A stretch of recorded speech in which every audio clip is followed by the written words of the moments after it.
Hi, it's Sonia. So if you have plantar fasciitis or you're not sure, but you have a lot of foot pain, that this video just might clarify some things. So your plantar fascia is just the term of plantar is the foot, and it can go here to here, but it actually connects up the back of the leg, up the back of the body, all the way to the forehead. So if you look at a couple years ago, I have a video with Boondog, and it's how a foot exercise can actually affect your neck and how you can kind of check to see the correlation to it. So usually what I've seen, I'm not a doctor, I'm not diagnosing. The best thing to do is go get x-rays, go talk to a doctor and get diagnosed.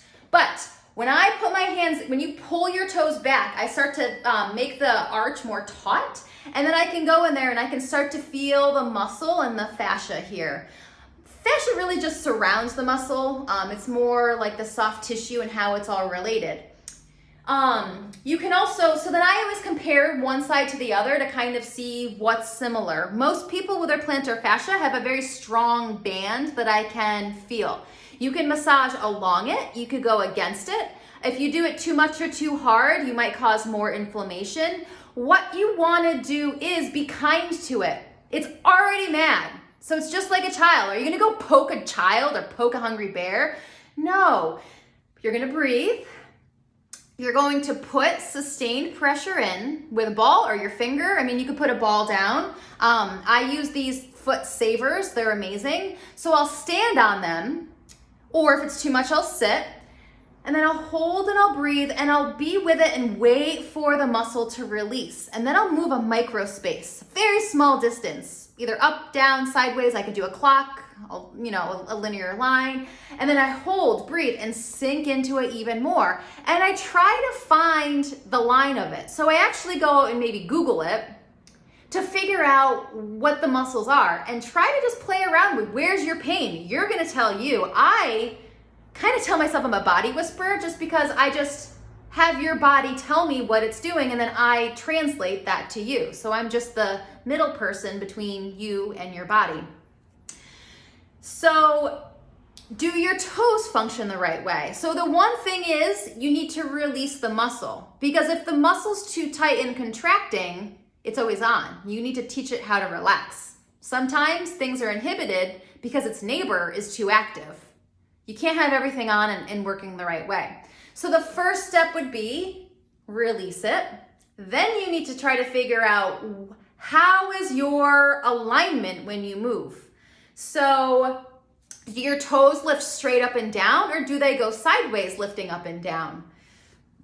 Can you grip with your toes, wrapping them like that? Or do you start to, some people kind of like this one bends back this way while this one's up this way. Well, that's not how those joints are supposed to work, because this is telling me that these muscles don't really work and this muscle overworks. So hammer toes is a function of your arch not being worked, and it usually comes back to your abdominals and your glutes not being strong functionally.